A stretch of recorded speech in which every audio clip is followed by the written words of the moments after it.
सभी परिजनों को मेरा प्रणाम। जय गुरुदेव, जय माँ गायत्री।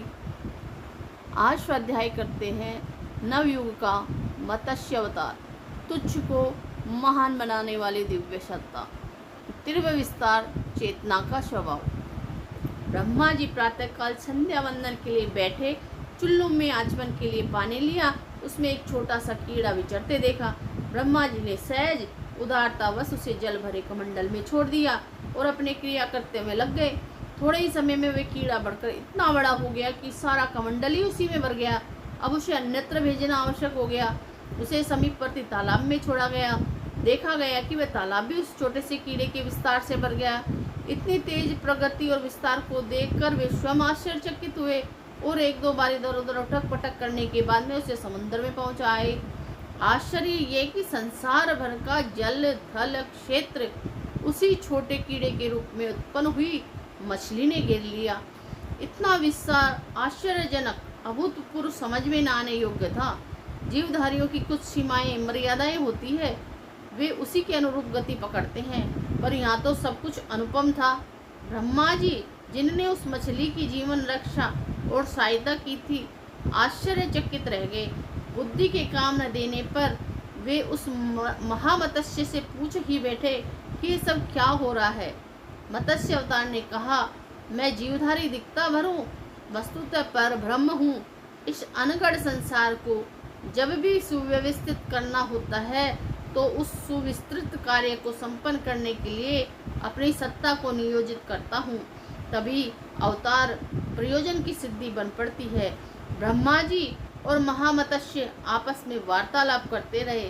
सृष्टि को नई साज सज्जा के साथ सुंदर समुन्नत करने की योजना बनाकर उस निर्धारण की जिम्मेदारी ब्रह्मा जी पर सौंपकर वे अंतर ध्यान हो गए और वचन दे गए कि जब कभी अव्यवस्था को व्यवस्था में बदलने की आवश्यकता पड़ेगी, उसे संपन्न करने के लिए मैं तुम्हारी सहायता करने के लिए अदृश्य रूप से आता रहूँगा। श्रेय तुम्हें मिलेगा, पर प्रेरणा, योजना और क्षमता मेरी ही कार्य करेगी। जीवधारी तो अपनी क्षमता के अनुरूप थोड़ा ही कुछ कर सकते हैं। असाधारण कार्यों का संपादन तो ब्रह्मी शक्ति ही कर सकती है। सो महान प्रयोजन में सहायता करने के लिए हर किसी को हर कहीं उपलब्धि रहती है।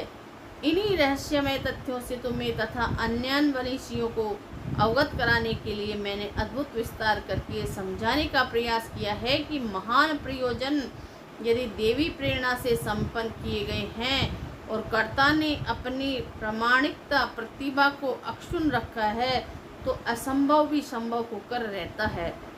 हुआ भी वही। ब्रह्मा जी को सृष्टि की संरचना का काम सौंपा गया, वह उन्होंने यथाक्रम संपन्न कर दिया।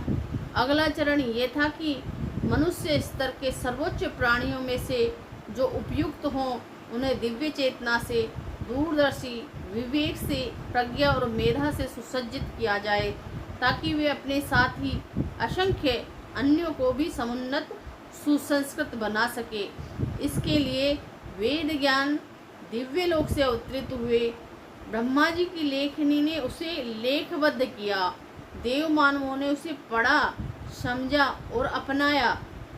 उसी क्रियान्वयन से ही धरती पर स्वर्ग जैसा वातावरण बनने का सिलसिला चल पड़ा।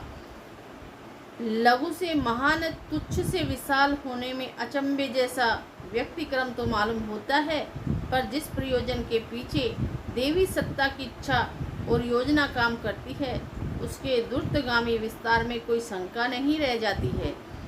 विकासवाद के अनुसार सृष्टि के आरंभ में मात्र एक अमीबा जैसा अत्यंत छोटा एक कोशीय जीव था, पर जब उसे पर दिव्य प्रेरणा उतरी तो संकल्पों से ओतप्रोत हो गया। उसी से विकसित होते होते सृष्टि में एक दूसरे से सर्वथा भिन्न स्तर के असंख्य जीवधारी बन गए और अपनी आकृति तथा प्रकृति में असाधारण अद्भुतता का परिचय देने लगे। यह चमत्कार अमीबा का नहीं, उसके ऊपर उत्तरी दिव्य सत्ता के उस प्रवाह का था जो असंभव को संभव बना देता है। एक बीज से उत्पन्न पेड़ से विनिर्मित होने वाले हजारों लाखों बीजों को बोना, उगाना, बढ़ाना संभव हो सके तो बीज से अगली पीढ़ी अगणित वृक्षों वाले वन्य प्रदेश में निर्मित कर सकती है। यही सिलसिला बीज की तीसरी चौथी पीढ़ी तक भी चलता रह सके तो समझना चाहिए कि आदिकाल जैसी सघन हरितिमा लिए हुए वन संपदा से समूची धरित्री शोभायमान दिख पड़ने लगेगी। मनुष्य बीज जैसा विकास क्रम अपनाने वाली कोई वस्तु अपने बलबूते नहीं बना सकता। प्रसृष्टा का कर्तृत्व और नियोजन तो इतना अधिक समर्थ है कि उसकी तुलना सामान्य लोक व्यवहार के आधार पर चलने वाले क्रियाकलापों से हो ही नहीं सकती।